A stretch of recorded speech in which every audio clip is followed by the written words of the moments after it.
folks, Jonathan here. Anybody that watches Delray JYD channel, which is Scott, a friend of mine, will know that we found him a lowboy in South Carolina, and we are on our way to pick it up. Now, on that lowboy is a steam engine. Now, kind of a funny story on the steam engine. We came to look at the trailer, and I was interested in the steam engine, and I got a price on it. I came home, talked to my wife about it, and a couple days later, I got a call from Scott telling me that the guy decided not to sell it. So I just kind of wrote it off as you know, something I wasn't going to be able to get a hold of, even though I wanted it, and I'd done some research, and you know, it's a Southern made engine, which is kind of an oddball. And anyway, so turns out the reason that the guy decided not to sell it to me is he'd already sold it to my wife. So she sort of snuck in there and bought it for me for Christmas and our 30-year anniversary, of course. So she got a couple other pieces with it too that was thrown in on the deal that I haven't seen. So we're on our way to pick it up and haul it back to North Carolina, and hopefully everything goes well. And you know, the detached trailer is going to need some work, but it's up to par of hauling this engine. This engine's listed at 14,000 pounds, and I think with the blocks that's on it and all, it's probably closer to 15,000. And we're going to try to pick that thing up today and take it off the trailer, so we're going to see how that works out. But I will continue to show you as we go, and hopefully we don't have any trouble. Scott kind of got in the mud last night coming out of his driveway, and got mud all over his truck. It'll all wash off. All right folks, we're loaded up, chained down, heading out. Let's see what it looks like.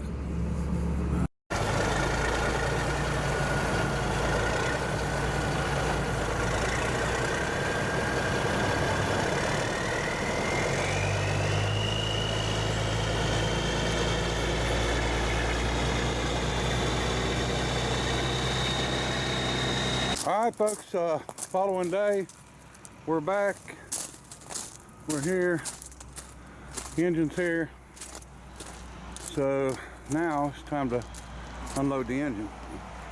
So the plan, I'm going to take the governor off, and the way I don't break it or make it any worse than it is, and get one wrecker on this end and one wrecker on the other end. And let me get the sales brochure and I'll show you what this thing weighs. Okay, so I bought a book that covers Taylor Iron Works, which is the company that this was sold through, and they actually ended up buying out the company that built this engine, which was Schofield. So what we've got, let me see, I found this was listed in the book. I got really lucky. I bought this book not knowing, this thing's in really good shape, not knowing that it had these sales brochures on it. So let me get it turned to the right side here. Okay, so you can tell the years of the engine. This would have been the transition years. So it's still got Schofield's on it, but it's also got Taylor on the other side. So this puts this engine in the maybe early to mid 30s. And then one that would have Taylor on the side would be a little later. And then one that didn't have Taylor anywhere on it would be early. As early as, I think, 1895 or something. I'm not sure what exact year they went in business, but Macon, Georgia. One of the things about this engine is that it was made in the South, which you don't see very often. And this particular engine here, if you want to look on the back side, okay, you got a plain slide valve, and then you got a balance valve. So this is a balanced valve, 15 by 18. So it's got a 15-inch bore, 18-inch stroke. That's a good size engine. Actually, it's the biggest one they made. So this engine weighs 14,000 pounds, and ran at 175 RPMs, and the flywheel on the far side is 66-inch diameter, and this one is 4 foot. So that gives you two different belt speeds too if you want to run belts off either one. Plan is, like I said, to get the governor off, everything unchained. We're going to pick it up and bring it over this way. Or we can probably pick it up high enough just to roll the trailer out from under it. Scott's trailer, of course. And if we can get it, freed up here, then I'm going to set it up. And if you've seen in the picture, this one with the bricks under it. Now the base is made a little different because it's got some curve to it. But we're going to figure out what size to do this thing. I'll probably do a concrete foundation, and then around the outside edge, I've already bought some bricks. There's 2 cubes, 1,000 bricks I bought used, so they're new bricks, but I bought them from an individual instead of buying them from a Lowe's or anything. So instead of being 40-something cents a piece, they were 15 cents a piece. So the plan is actually to set it up right here. Okay, and this is on the edge of a right-of-way I got out front here. So we're going to set this engine up here, and then the other engine will probably be a little ways over beside it. I don't know, I hadn't decided yet, but that's the plan. And I don't know what y'all got for Christmas, but this is what I got for Christmas. I think we're going to try to just clean this thing up, oil it up, and go from there with it. I don't think I'm going to go too far into trying to, restore it in any way. I think, it's going to be something that we end up painting up and maybe putting air to and letting it run a little bit. Maybe one day we'll get a boiler, but until then we got to live with what we got. But seems to be in really good shape. So this came from a town in South Carolina, and I do have the name of the town. I wrote everything down. Don't have it right here with me, but this actually ran a planer mill and a sawmill. So it ran both, or the whole thing, and it was bought in auction. The guy I got it from in 1974, and it stayed in the building until 1984 when they had a hurricane or a tornado. Might have been a tornado off a hurricane, but anyway, it destroyed the building it was in. So it's been in the weather since '84, so which is not good. And if we get it set up over here, we're going to build a little roof over it. So that's the plan. So we're going to get it off, get it over, and get it set up, or at least get it off and get the trailer out of the way. And then we've got this is the flip down for the back of the trailer. We'll probably just take the forklift and go and get it off and out of the way. That way when we pick up the trailer, it won't be quite so heavy. I think the trailer is 24,000 pounds. It's my understanding. So either way, we've got to get the engine off before we can move anything. So, all right. Okay, folks, so along with my steam engine, I got this grapple, which I've never seen one like it before. And so far, nobody else has either. They claim it's for pulling stumps. Never seen anything like it. But sort of looks like a log tong, but it's got more to it. So it's got 4 instead of 2. So don't know. Okay, and also, so we also got one of the biggest steam whistles I think I've ever seen. 2-inch inlet, 6-inch pipe. I think it's 6 inch. It might be 5. But anyway, needs some work. It's missing our valve and our handle. Well worth the time and trouble to try to fix. I'm not sure what brand it is. Looks like it's got CC on it. I can probably figure that out. Pretty sure that's what that is. Anyway, really nice steam whistle. One this big is actually a pretty valuable whistle. This was supposed to come from a mill, and then and I think the same mill that the engine came from. And then we've got a 4-horse, I think it's a 4-horse Novo round hopper engine. Pretty neat engines, and got all the parts except we're missing the crankshaft and the rod caps, which he's trying to find right now. We've got some extra parts too, so enough parts to build it. Flywheels are in there.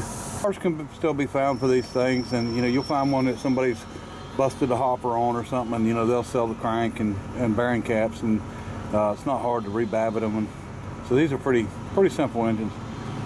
So we may we may do something with it later on. You never know, may trade it on or do something, you never know. But it won't go to scrap either way.